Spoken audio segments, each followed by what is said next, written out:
കഴിഞ്ഞ ദിവസമാണ് സോഫ്റ്റ്വെയർ എഞ്ചിനീയറായ അനൂപ് കുമാറിനെയും കുടുംബത്തെയും മരിച്ച നിലയിൽ കണ്ടെത്തിയെന്ന ഞെട്ടിക്കുന്ന വാർത്ത പുറത്തുവരുന്നത്. ബംഗളൂരുവിൽ സോഫ്റ്റ്വെയർ എഞ്ചിനീയറായ അനൂപ് കുമാർ, ഭാര്യ രാഖി, മക്കളായ അനുപ്രിയ, പ്രിയാൻഷ് എന്നിവരെയാണ് കഴിഞ്ഞ ദിവസം താമസ സ്ഥലത്ത് മരിച്ച നിലയിൽ കണ്ടെത്തിയത്. കുഞ്ഞുങ്ങൾ വിഷം അകത്തു ചെന്ന മരിച്ച നിലയിലായിരുന്നു. അനൂപിനെയും ഭാര്യയെയും വീട്ടിലെ മുറികളിൽ തൂങ്ങി മരിച്ച നിലയിലുമാണ് കണ്ടെത്തിയത്. ഇവരുടെ മരണവുമായി ബന്ധപ്പെട്ട് ഇപ്പോൾ കൂടുതൽ വിവരങ്ങൾ പുറത്തു വന്നുകൊണ്ടിരിക്കുകയാണ്. അനൂപും കുടുംബവും കഴിഞ്ഞ 8 വർഷമായി ബംഗളൂരുവിലെ RMP സെക്കൻഡ് സ്റ്റേജിലെ വീട്ടിൽ വാടകയ്ക്ക് താമസിച്ചു വരികയായിരുന്നു.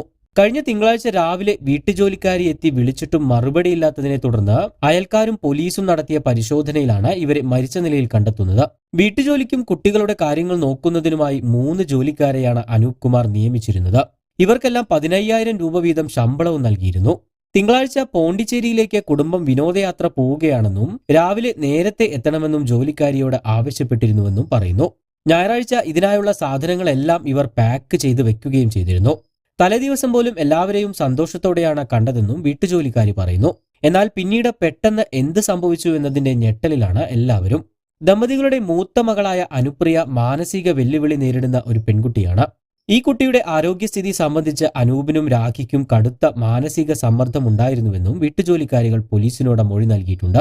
എന്നാൽ ഇപ്പോൾ വിശദമായ അന്വേഷണത്തിൽ അനൂപിന് സാമ്പത്തിക ബുദ്ധിമുട്ടുകളും ഉണ്ടായിരുന്നതായി പോലീസ് പറയുന്നു.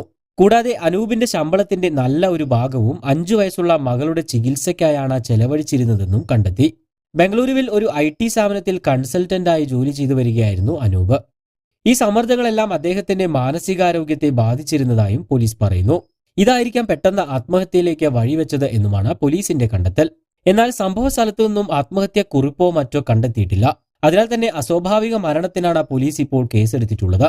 UPയിലെ പ്രയാഗ്രാജ് സ്വദേശികളായ ഇവർ അനൂപ് കുമാറിന്റെ ജോലി ആവശ്യത്തിനാണ് ബാംഗ്ലൂരുവിലേക്ക് എത്തുന്നത്. കൂടുതൽ വാർത്തകൾക്കും വിശേഷങ്ങൾക്കും ചാനൽ സബ്സ്ക്രൈബ് ചെയ്യാൻ മറക്കരുത്.